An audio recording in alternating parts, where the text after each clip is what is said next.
말씀을 좀 같이 읽도록 하겠습니다. 고린도후서 4장 5절에서 6절 말씀 되겠습니다. 고린도후서 4장 5절에서 6절 말씀인데요.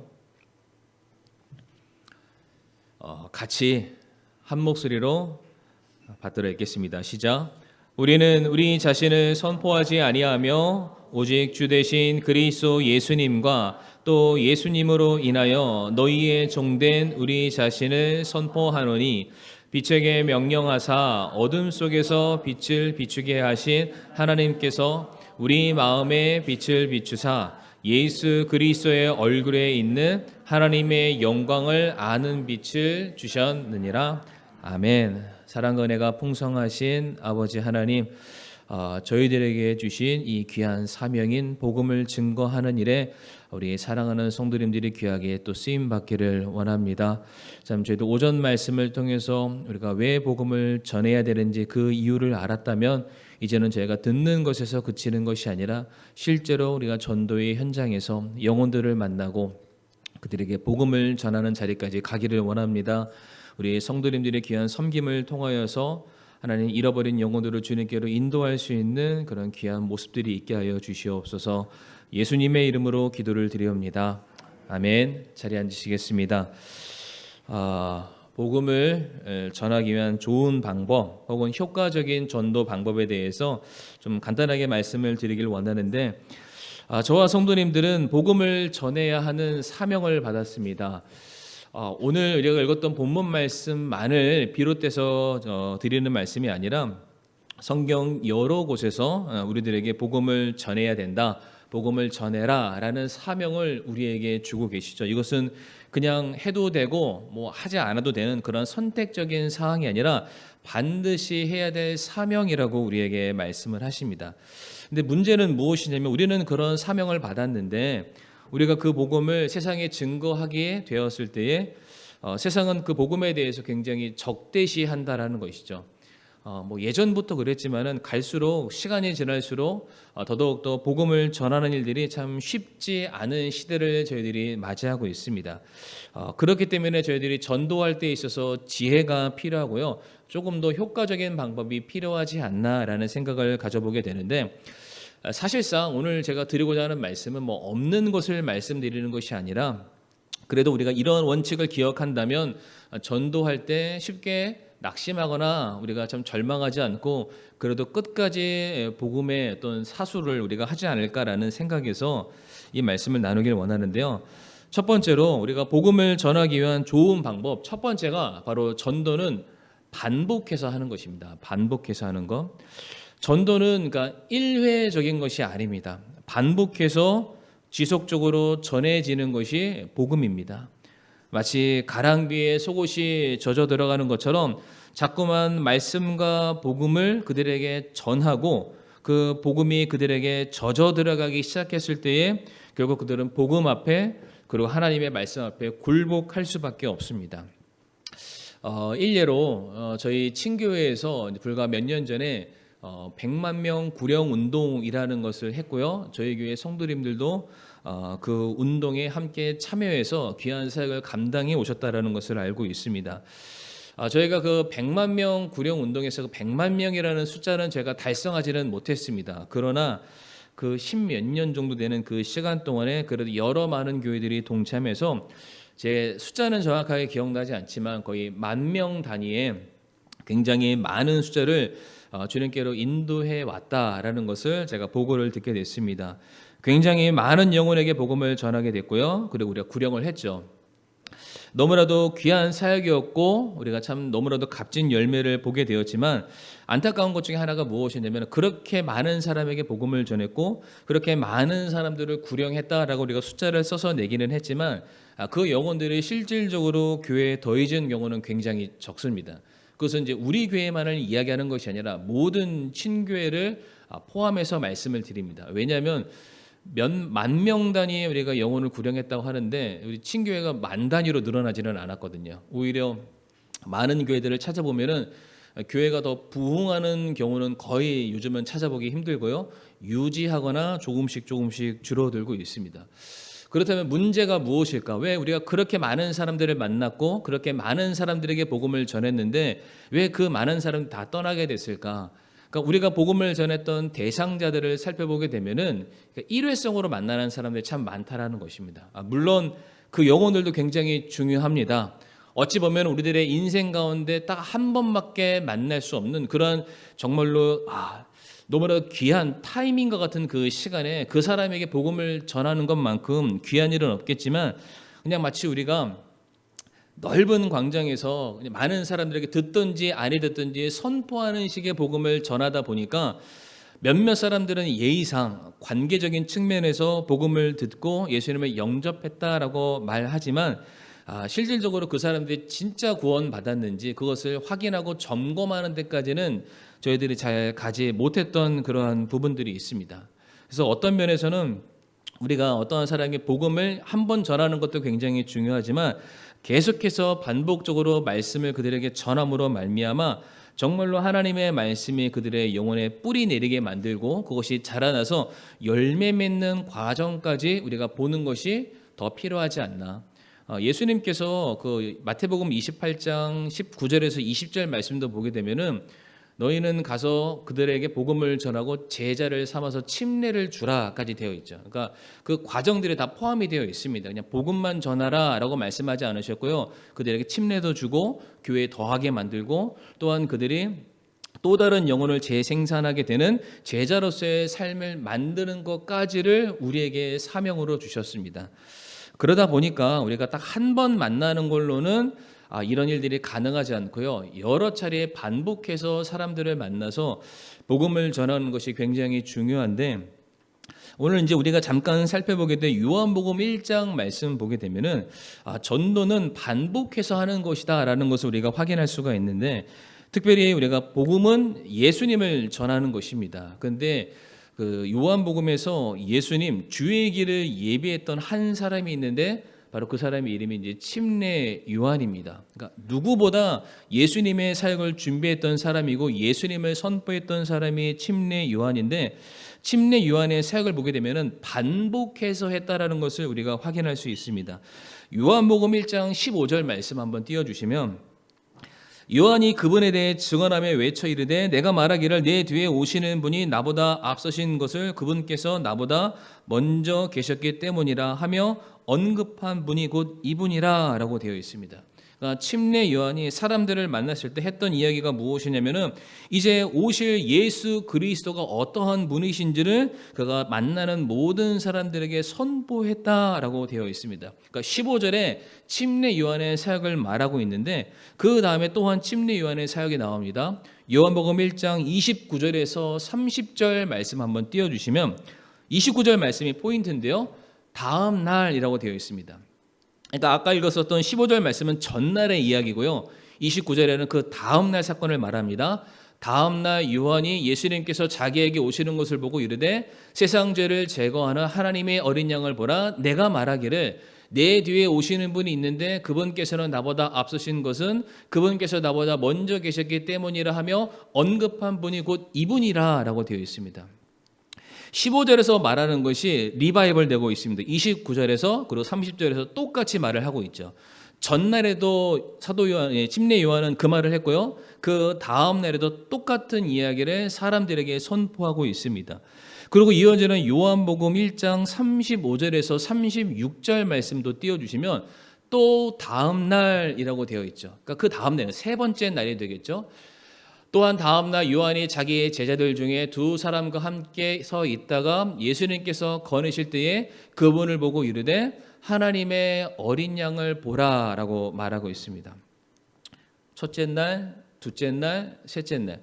지금 성경이 이 침례 요한의 단 3일의 사역을 주목해서 바라보고 있는데 침례 요한이 날마다 했던 얘기가 똑같은 예수님에 대한 이야기를 하고 있습니다.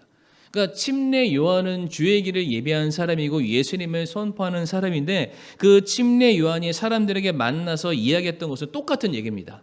어제나 오늘이나 내일이나 이제 오실 분이 예수님이신데 그 예수님이 하나님의 어린 양으로서 우리의 모든 죄를 담당하시고 친히 십자가에 못 박혀 죽으실 우리의 죄를 사하실 우리의 메시아 되신 분이시다.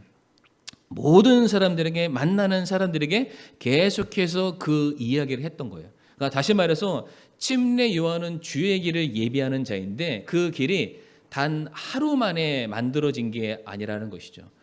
그 책에 보면은 로마는 하루아침에 이루어지지 않았다라는 그런 말이 있습니다. 그런데 또 그런 말도 있죠.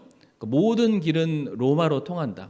그러니까 로마의 역사가 뭐 1000년 이상이라고 하는데 그러니까 세상의 모든 길은 로마로 통했고 그 로마는 하루아침에 되지 않았죠. 다시 말해서 로마로 향하는 길은 하루아침에 된 것이 아니라 매일매일 한 걸음 한 걸음 쌓였기 때문에 모든 사람이 로마로 향할 수 있었던 것처럼 또한 주의 길을 예비하는 것이 하루아침에 깔리는 게 아니라는 것입니다.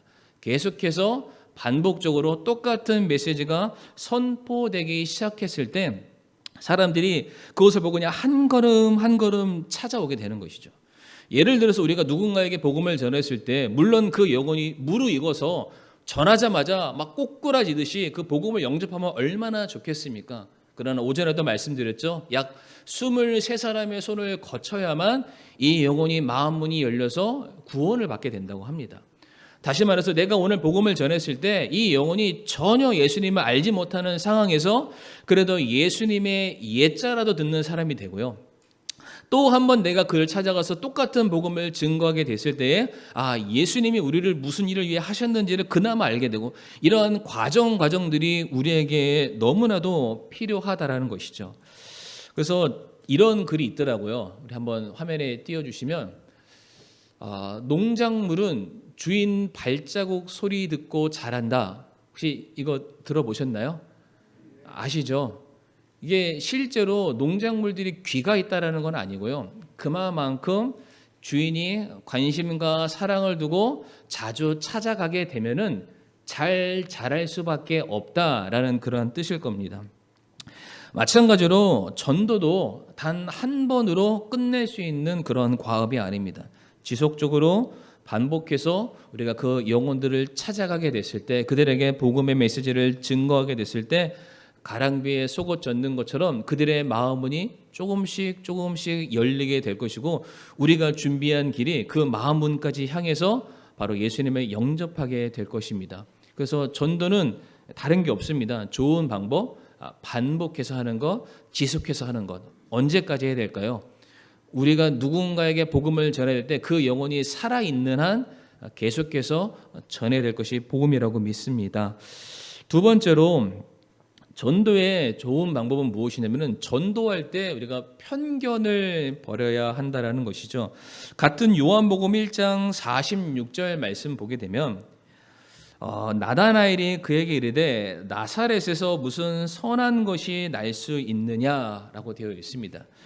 그러니까 예수님을 만났던 나다나엘의 친구들이 우리가 예수님을 만났다, 메시아를 만났다라고 소개를 하자 나다나엘이 말하기를 그 예수님이라는 분의 동네가 나사렛이라고 하는데 어떻게 나사렛이라는 동네에서 선한 게 날 수 있냐? 거기에서는 절대로 이 민족을 구원할 메시아 구원자가 나올 수 없어 라는 그 고정관념과 편견을 나다나엘이 가지고 있습니다. 물론 이 말씀은 나다나엘이 예수님을 향해서 한 말이기도 하지만 실제 그때 당시 유대인들이 가졌던 편견에 대해서 보여주는 한 대목이기도 합니다. 유대인들의 경우에는 스스로가 어떠한 마음을 가지고 있냐면 나는 선택받은 택함받은 민족이라는 자부심을 가지고 있고요. 모세의 율법과 아브라함의 혈통이라는 그 자격 때문에 이 스스로를 올려치기 했습니다. 성경도 올려치기가 뭔지 아시나요? 그냥 스스로 그렇다고 여기는 것을 요즘에는 올려치기라고 말합니다. 그러니까 나는 한번 율법대로 살아본 적이 없고요. 나는 아브라함의 동일한 그 방불한 믿음을 가진 적이 없지만 모세의 율법을 받는 아브라함의 혈통으로서 그냥 스스로를 모세와 같은 사람, 아브라함 같은 사람으로 여기면서 살아온 거예요. 그러면서 자신들을 세상보다는 더 거룩하고 굉장히 대단한 믿음의 소유자라고 여기면서 살아왔습니다. 그래서 성경 말씀 보게 되면 유대인들의 경우에는 이방인의 피가 섞여 있는 사마리아 사람들이랑은 아예 상종하려 하지 않았고 이방인들에 대해서는 개 취급했습니다. 짐승 취급했던 사람들이 그러한 사람이죠. 그러니까 유대인들은 복음을 전한다 할지라도 내 근방에 있는 몇몇 사람을 제외하고 예루살렘을 떠나서는 결코 복음이 전해질 수 없다라는 그런 고정관념에 그들이 사로잡혀 있었죠. 우리가 사도행전 말씀을 살펴봤지만 사도 바울이 복음을 전하려 할 때마다 가장 큰 걸림돌과 방해 세력은 이방인들이 아니었습니다. 로마도 아니었습니다. 실질적으로 누가 방해했습니까? 같은 유대인들이 방해했죠.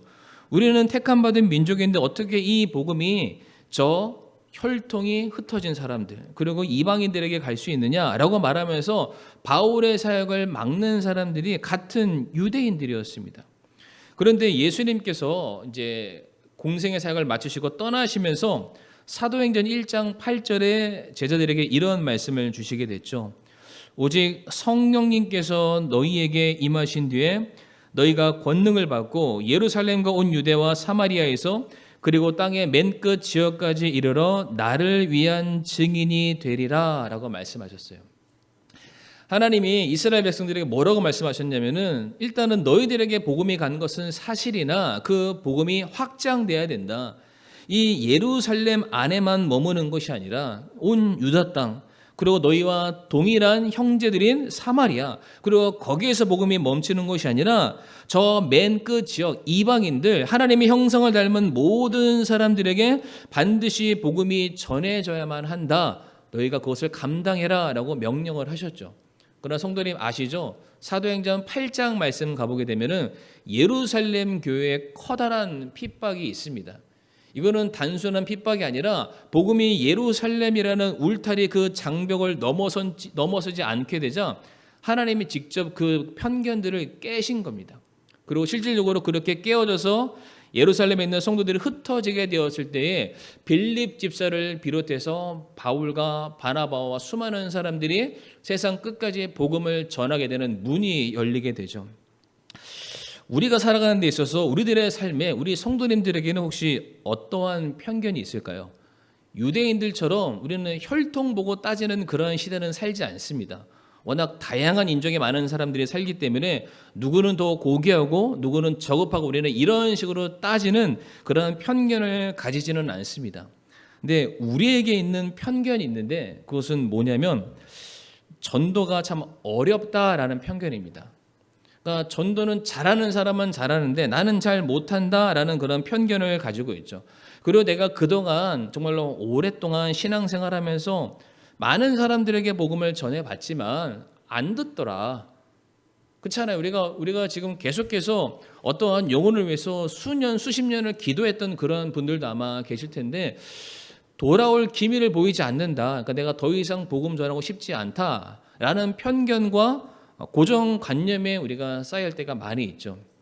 그래서 해야 된다는 사실을 알매도 불구하고 우리가 하지 않고 있다라는 것인데 오늘 말씀에서 하나님께서 나다나엘을 통해서 우리에게 말씀하시죠.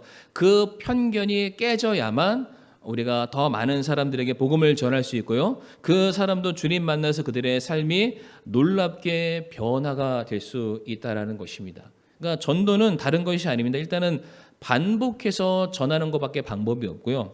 또한 내가 안 된다라는 그런 편견과 고정관념에 사로잡히는 것이 아니라 일단 전하는 것이 나의 몫이다. 그리고 변화되는 것은 말씀이 그들 안에 심겨지게 되면은 그 말씀의 능력이 있기 때문에 그 말씀이 그들의 삶을 변화시키게 될 것이고 그들이 언젠가 정해진 때가 되면은 주님께로 돌아올 것이다. 나의 사명은 그들에게 전하는 것뿐이다. 내 스스로가 복음의 장벽을 치면 안 된다라는 것이죠. 그 편견과 고정관념을 뛰어넘어야만 우리는 놀라운 사역을 감당할 수 있게 될 것입니다. 그래서 오늘 본문 말씀만 한 번 더 읽고 마치도록 할 텐데 오늘 본문 고린도후서 4장 6절 말씀 보게 되면 빛에게 명령하사 어둠 속에서 빛을 비추게 하신 하나님께서 우리 마음의 빛을 비추사 예수 그리스도의 얼굴에 있는 하나님의 영광을 아는 빛을 주셨느니라 라고 말씀을 하십니다. 쉽게 말해서 이미 저와 성도님들의 얼굴에 주님의 사랑의 빛, 영광의 빛, 복음의 빛을 주셨다라고 말씀하시죠. 마치 그 모세가 시내산 위에 올라갔다 내려왔을 때 그의 얼굴에 광채가 빛나서 그를 만나는 모든 사람들이 아, 모세가 하나님을 만났구나라는 것처럼 정말로 구원받은 우리 성도들의 얼굴 빛에는 주님의 영광의 빛, 복음의 놀라운 빛이 비춰질 수밖에 없다. 그러니까 우리가 그것을 가지고 있는 사람이기 때문에 제일 좋은 방법은 내 자신을 아직 믿지 않는 사람들에게 나 자신을 비춰 보이는 방법밖에 없습니다. 우리가 그들 앞에 서서 내가 알고 있는, 내가 경험한, 내가 확신하고 내가 붙들고 있는 그 놀라운 복음에 대해서 증거하기만 한다면 우리 자신이 살아있는 산 제물이자 산 증거잖아요. 그러니까 내가 어떻게 살아왔는지, 내가 어떻게 주님을 사랑하며 내가 살아가고 있는지, 주님께서 내게 베푸신 은혜가 얼마나 큰지를 우리가 그냥 그들에게 전하기만 하면 우리가 그들을 정말로 주님의 손으로 우리가 인도할 수 있으리라고 믿습니다.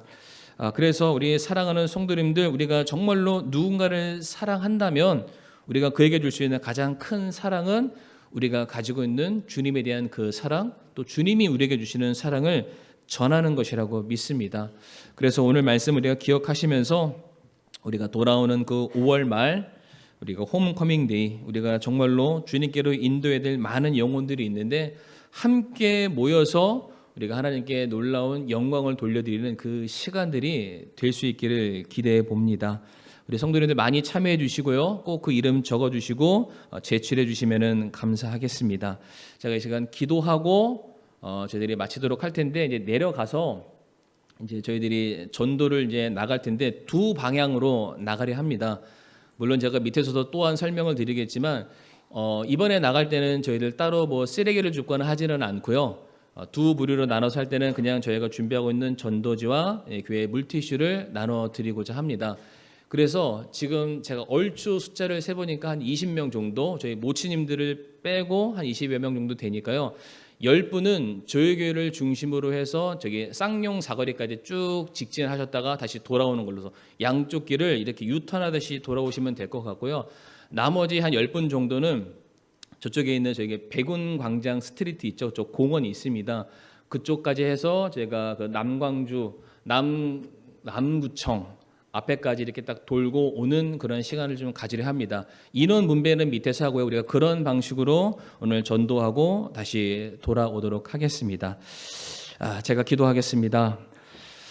고맙고 사랑이 충만하신 하나님 아버지, 참 저희들에게 복음을 전해야 하는 사명을 주셨습니다. 참 복음 전하는 것이 쉽지 않은 시대를 우리가 살아가고 있습니다. 그러나 복음은 여전히 전해져야 되고 우리를 통해서 주님의 영광은 이 세상에 선포되어야만 합니다. 아버지 하나님, 힘들고 어렵더라도 이 복음 전하는 사명에 대한 책임감을 우리가 갖게 하여 주옵시고 우리가 먼저 은혜 받은 자임을 잊지 않게 하여 주옵시고 이 일을 통해서 분명히 주님께서 보상해 주시고 칭찬해 주시는 그 날과 그 순간을 고대하고 기대하는 마음으로 우리 사랑하는 성도님들 복음 증거의 대열에 기쁨으로 참여할 수 있게 도와주시옵소서. 비록 우리가 나갔을 때 당장의 영혼을 얻지 못한다 할지라도 그렇게 우리가 주의 길을 예비하게 되었을 때에 언젠가 준비된 영혼을 주님께서 보내주시고 그들과 함께 주님을 높여드릴 수 있는 은혜가 있게 인도해 주시옵소서. 예수님의 이름으로 감사하며 기도를 드리옵니다. 아멘.